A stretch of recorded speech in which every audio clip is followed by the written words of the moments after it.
Nightmares in my head, I fear that the thoughts build up until I can't hear, that my mind fills up into a creature, and it haunts me somewhere much deeper. Anxiety, filling up every space, no privacy, and silently, it could build and build until you... Salam sejahtera Malaysia. Berdebar, berderau, apalagi berdegil, entah apa-apa lagi lah. Rakyat Malaysia menantikan siapa 10 MP UMNO yang mau sertai PN. Tapi sebelum itu, semua rakyat Malaysia kena tahu bahawa benda ni hampir mustahil. Kecuali MP-MP ini kaya raya. Kecuali MP-MP ini terlalu kaya. Tapi kalau belum kaya, benda ni tak akan jadi. Sebab mereka terikat dengan prasyarat kontrak. Mereka ada kontrak dengan UMNO. Kontrak mereka pun bukan sedikit. Zuraida kena Kamarudin, kena saman, minta balik wang oleh PKR 10 juta. Tapi kali ini UMNO lebih bijak. UMNO lebih bijak, belajar daripada kesilapan. Jadi mereka telah membuat kontrak persetujuan adanya kontrak di mana mereka perlu bayar 100 juta ringgit Malaysia. 100 juta ringgit Malaysia sekiranya mereka tiba-tiba mengkhianati parti UMNO. 100 juta tu bukan sedikit tau. Jadi kecualilah PAS ada tin Milo yang sangat banyak untuk cari 1 bilion. 100 juta darab 10 orang, jumlahnya 1 bilion. Jadi saya pikir tidak logik untuk mau pujuk-pujuk MP UMNO ini sebanyak 1 bilion hanya untuk nak berkuasa. Daripada membazir duit begitu, lebih baik bersabar, tunggu sampai PRU 16. Barulah kita tengok siapa yang masih setia dengan UMNO, siapa yang letak jawatan, pergilah kasih bertanding di PAS. Begitu. Bayangkan 1 bilion itu, berapa banyak itu boleh dipakai untuk kemajuan di Kelantan, di Terengganu.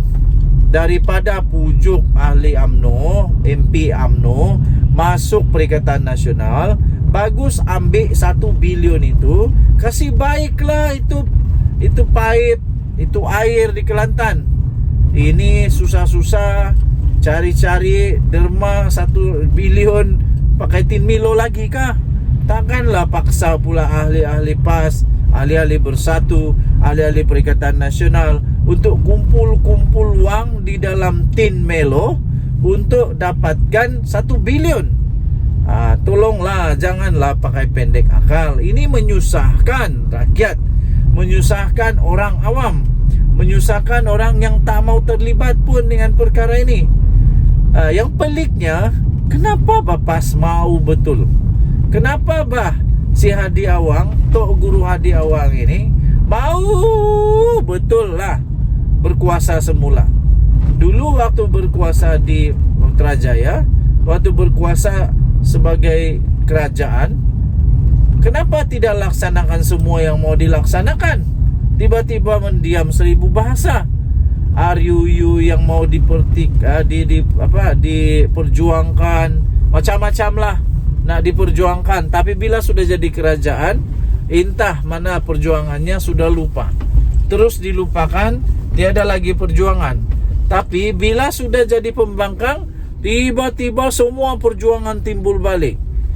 Bila sudah tidak lagi ada berkuasa, barulah mau merebut kuasa. Walaupun Agung sudah beritahu, jangan lagi ada perebutan kuasa. Okey, jadi agak tidak relevan kalau dinyatakan bahawa mereka akan ada 10 MP UMNO yang bakal sertai mereka, kerana ada 100 juta darab 10 orang 1 bilion denda bakal menanti. Jadi saya tidak setuju langsung kalau PAS cuba-cuba untuk pujuk MP UMNO ini, kerana perlu bayar 1 bilion. Perlu bayar 1 bilion. Jadi daripada pujuk, lebih baik kasih baiklah itu pipe di Kelantan. Sedar-sedarlah bahwa walaupun pas banyak duit kah, sikit duit kah, tak kisahlah berapa banyak duit pas, daripada buang untuk pujuk MP UMNO, lebih baiklah kasih baik itu pipe di Kelantan. Kerana bikin apa untuk pujuk-pujuk MP UMNO ini?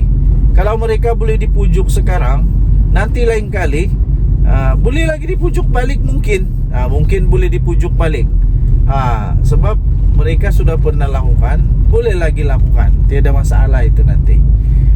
Jadi seterusnya nanti kena karma, nanti sendiri pula MP lompat, nanti bising lagi pula. Sudah pun kena karma sebenarnya. Bersatulah yang kena karma besar. Okey. Denyut Nadi Suara Rakyat bergema di channel ini. Bye-bye.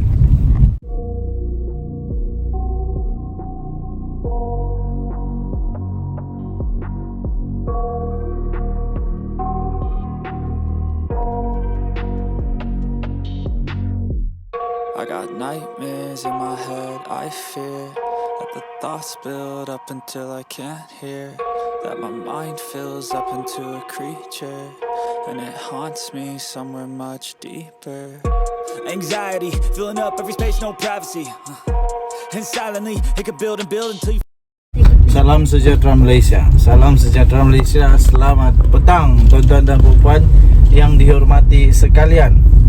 Ramai orang tanya saya, apa sebenarnya punca kemenangan PN PAS di Kemaman, dan adakah itu memang betul satu referendum rakyat? Saya ketawa dululah. Saya ketawa dulu bila kawan-kawan tanya itu, saya ketawa aja. Mana boleh itu menjadi satu referendum kah, satu indikator kah yang menyatakan bahawa itulah kehendak rakyat keseluruhan Malaysia? Mana boleh. Ini tidak adil. Ini tidak adil. Itu Allahyarham Tan Sri P. Ramlee punya dialog. Ini tidak adil. Ini tidak adil. Mana boleh macam begitu? Pertama sekali, kemenangan PN di sana itu memang sudah diramal kerana memang tempat itu adalah kubu kuat PAS. Tempat kubu kuat PAS. Kedua, yang bertanding itu Menteri Besar PAS. Jadi memang menanglah. Jadi nak kata itu adalah referendum rakyat, langsung tak masuk akal. Habis kenapa dulu tak pula diberitahu referendum rakyat bila PH menang di Pelangai? Macam mana pula tiba-tiba yang ini jadi referendum rakyat? Cuba kalau dulu di Pelangai itu pun adalah referendum rakyat, bukankah itu juga kemenangan untuk Pakatan Harapan dan Barisan Nasional? Jadi punca kemenangan PAS di sana, pertama, tempat itu adalah tempat PAS. Kedua, itu adalah Menteri Besar PAS yang menyokong. Ketiga, ramai orang tanya juga, habis kenapa bertambahnya itu penyokong kepada PAS? Kerana majoriti makin bertambah. Mudah saja yang itu, mudah saja. Sebab yang bertanding itu bukan Pakatan Harapan, yang bertanding itu Barisan Nasional. Jadi kemungkinan besar orang-orang Pakatan Harapan tidak turun habis pergi mengundi, mungkin begitulah. Dan ialah tidak dapat dinafikan, betul lah, mungkin ada kebenarannya bahawa orang masih belum boleh terima keadaan sekarang UMNO. Tapi untuk nyatakan itu adalah referendum rakyat, lemak, senang-senang saya cakap macam begitu. Lepas itu cubalah, kalaulah yang bertanding dulu itu bersatu, bersatu lawan PKR contoh macam begitu, baru kita boleh tengoklah betul-betul referendum rakyat ke tidak. Sebab yang selalu ambil kredit ini adalah bersatu. Walaupun Taqiyuddin Hasan tampil juga menyatakan perkara yang sama, berbanggalah dengan kemenangan dan sebagainya. Tapi untuk nyatakan itu adalah referendum rakyat, itu adalah keputusan rakyat satu Malaysia, seluruh Malaysia yang menyatakan bahawa mereka menolak kerjasama di antara PH dan BN, itu langsung tidak adil dan tidak masuk akal untuk dijadikan sebagai indikator untuk referendum rakyat. Mana boleh. Kalaulah dibagi tahu itu referendum rakyat, cubalah sila komen kenapa dulu di Pelangai waktu PAS kalah, waktu PN kalah, tidak pula kena cakap itu referendum rakyat. Jadi kalau betul lah referendum, mana kata sekarang kosong-kosong lah, kosong-kosong atau satu sama. Jadi belum tahu lagi referendum rakyat ke tidak. Sebab ramai juga orang di Malaysia ini yang tidak menyokong bahawa itu adalah referendum rakyat. Mungkin kepimpinan PAS dan Perikatan Nasional bolehlah syok sendiri, kata itu referendum rakyat. Tapi penentunya ialah pada pilihan raya umum akan datang. Itu penentu dia. Pilihan raya umum PRU ke-16 itulah penentu dia, sama ada itu adalah referendum rakyat atau tidak. Jadi kalau PRU 16 nanti memang terbukti bahawa PAS menang besar lagi, itu bolehlah kita kata itulah referendum rakyat. Tapi kalau untuk pilihan raya kecil untuk Parlimen Kemaman ini nak dijadikan indikator untuk disebut sebagai referendum rakyat ataupun suara rakyat seluruh Malaysia, tak masuk akal langsung, dan itu adalah fikiran orang-orang yang pendek akal. Saya tidak setujulah. Saya tidak setuju dijadikan sebagai referendum. Tapi kalau nak tunjukkan bahawa PAS itu makin kuat, ya itu memang agak betul untuk di Terengganu sahaja. Di tempat lain belum tahu. Di tempat lain belum tahu. Di negeri lain belum tahu. Mungkin di Terengganu, di Kelantan, ya mungkin.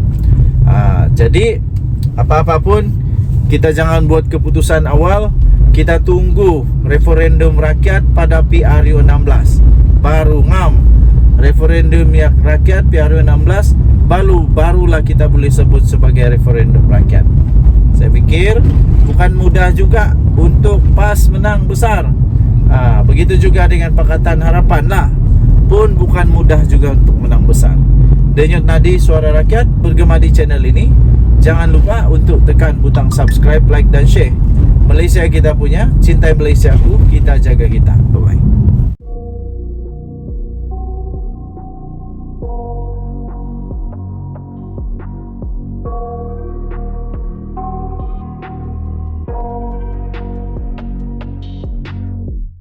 I got nightmares in my head, I fear that the thoughts build up until I can't hear, that my mind fills up into a creature, and it haunts me somewhere much deeper. Anxiety, filling up every space, no privacy. And silently, it could build and build until you...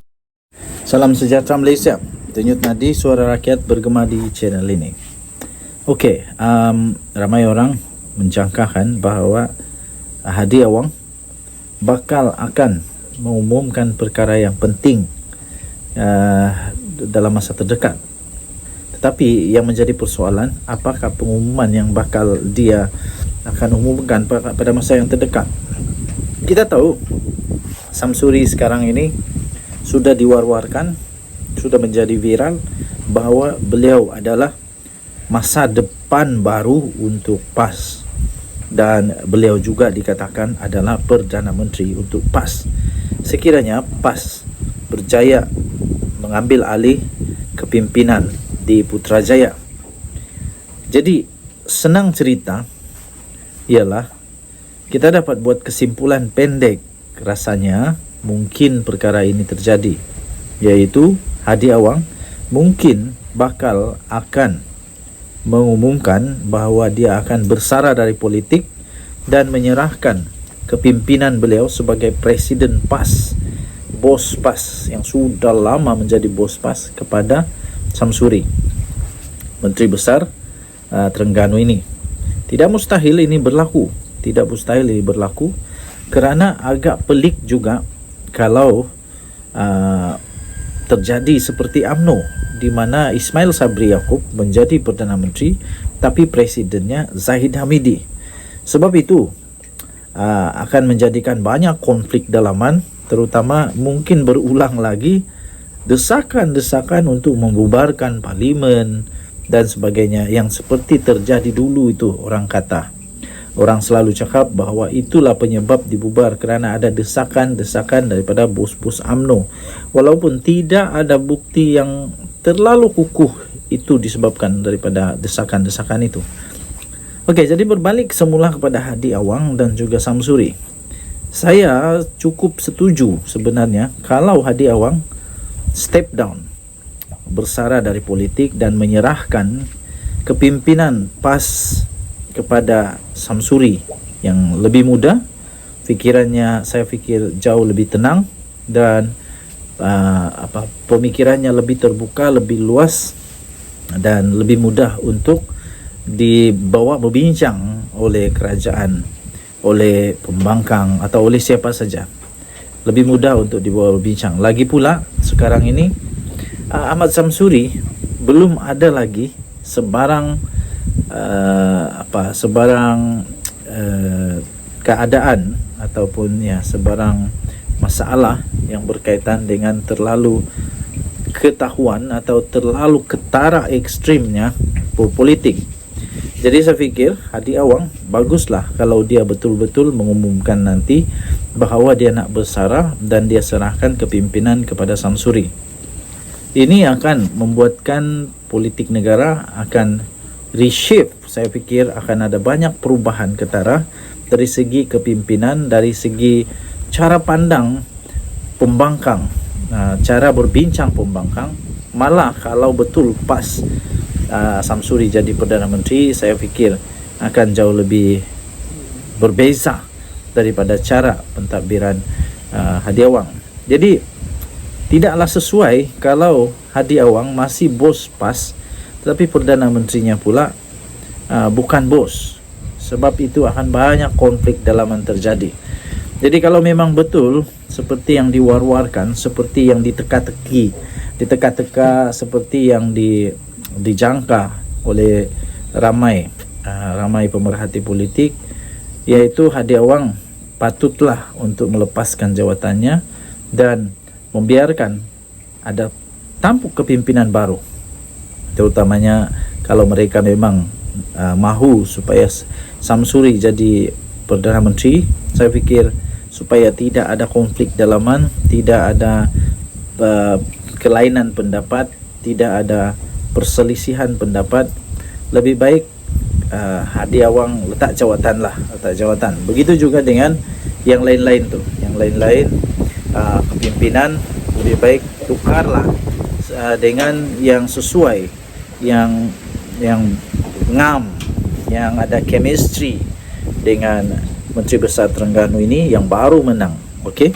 So rasanya boleh diagak apa akan terjadi di dalam PAS. Boleh diagak bahawa kemungkinan dan hanya spekulasi saja, kemungkinan adanya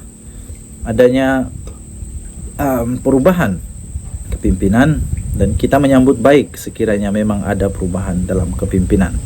Dan kita berharap sekiranya Samsuri benar-benar menjadi calon Perdana Menteri, kita mohon supaya beliau dapat mengubah sentimen, paradigma dan stigma masyarakat kepada PAS, supaya PAS lebih mudah untuk diterima.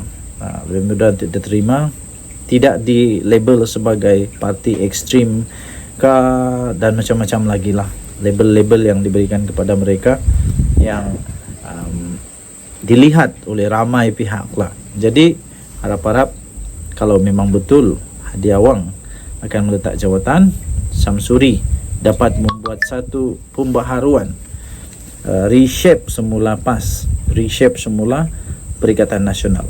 Tahniah diucapkan kepada Samsuri yang telah menang di PRK Kemaman. Denyut nadi suara rakyat bergema di channel ini. Bye-bye.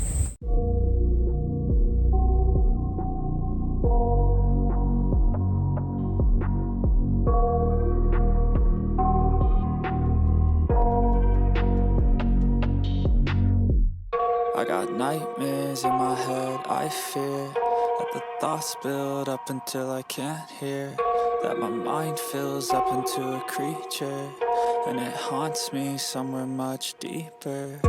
Anxiety, filling up every space, no privacy. And silently, it could build and build until you... Salam sejahtera Malaysia. Baru tadi ada lagi ugutan kepada Perdana Menteri Datuk Seri Anwar Ibrahim. Kononnya rumah dia bakal tunggu je kena bom. Ini kawan saya kata, apalagi kawan saya pun naik darah. Meradang juga dia. Dia kata begini, orang-orang yang macam ni baguslah dibuang negara kah? Pihak polis bolehlah ini cadangan dari itu kawan, tapi agak tidak masuk akal, tapi mungkin boleh dibuat. Kalau keterlaluan sudah patut dibuat, saya pun tidak pastilah. Sila berikan komen kamu. Ada kawan cakap, bagus dia itu, kasih siar dia punya muka, kasih bagi tahu seluruh Malaysia, ini orang ini orang yang mengugut Perdana Menteri. Lepas itu kawan cakap, kalau di Korea Utara nasib baik kita bukan Korea Utara. Syukurlah kita di negara Malaysia yang masih ada hak asasi manusia. Kalau di Korea Utara orang macam tu, apa yang dia jadi? Mungkin dia akan diseret di belakang lori di jalan raya diseret, diikat, diseret, dibiarkan sampai mati. Nasib baik kita bukan di Korea Utara. Syukurlah kita bukan di Korea Utara. Apapun, saya harap supaya pihak polis dapat mengambil tindakan sewajarnya, untuk orang ini menurut perlembagaan lunas-lunas undang-undang kita, menurut semua undang-undang sedia ada. Ialah kita kena jaga hak mereka juga sebagai manusia, rakyat di Malaysia. Mereka belum bersalah selagi belum dibuktikan bersalah. Tapi perbuatan-perbuatan sebegini harus dihentikan, harus dihentikan segera. Ada juga kawan-kawan cakap buang negara sajalah, seperti yang awal cakap tadi, bukan senang-senang buang negara. Bukan senang-senang buang negara, tapi mungkin cukuplah untuk kasih dulu pengajaran, denda, kasih masuk penjara kah, kasih masuk jail kah. Lepas tu kalau dia penjawat awam, bagi dia pengajaran sikit, boleh kasih gugurlah dia daripada kerja kah, biar dia tahu. Sebab mengugut ini jenayah. Jadi kalau kena penjara, kena denda, gelap masa depan, baru mau menyesal pun tiada guna sudah. Selepas ini muncul lagi pula, kata Anwar zalim lah, kata Anwar itulah, inilah. Saya bukan penyokong Datuk Seri Anwar Ibrahim, bukan. Saya tak pernah undi Anwar Ibrahim. Saya beritahu terus terang, saya tidak pernah undi Perdana Menteri Datuk Seri Anwar Ibrahim pada PRU kah, PRN kah, PRK kan, tidak pernah. Saya tidak pernah undi dia. Kenapa saya tidak pernah undi dia? Sebab dia tidak pernah bertanding di tempat kami. Jadi saya tidak pernah undi saya tidak pernah undi dia. Tapi saya tetap tidak suka saya tetap tidak sokong dan saya tetap mengecam kepada tindakan-tindakan pelaku-pelaku begini nih. Okey? Tinggalkan komen anda. Harap-harap lepas ini jangan lagi ada orang-orang yang tidak cukup otak ataupun yang masuk angin di otak kah atau penuh ayak ke dalam otak kah, itu yang masalah. Okey, kita biarkan polis Diraja Malaysia untuk melaksanakan tugas mereka. Bye-bye. Salam sejahtera Malaysia. Denyut nadi suara rakyat bergema GTA channel ini. Pagi-pagi ini saya terkejut bila dapat berita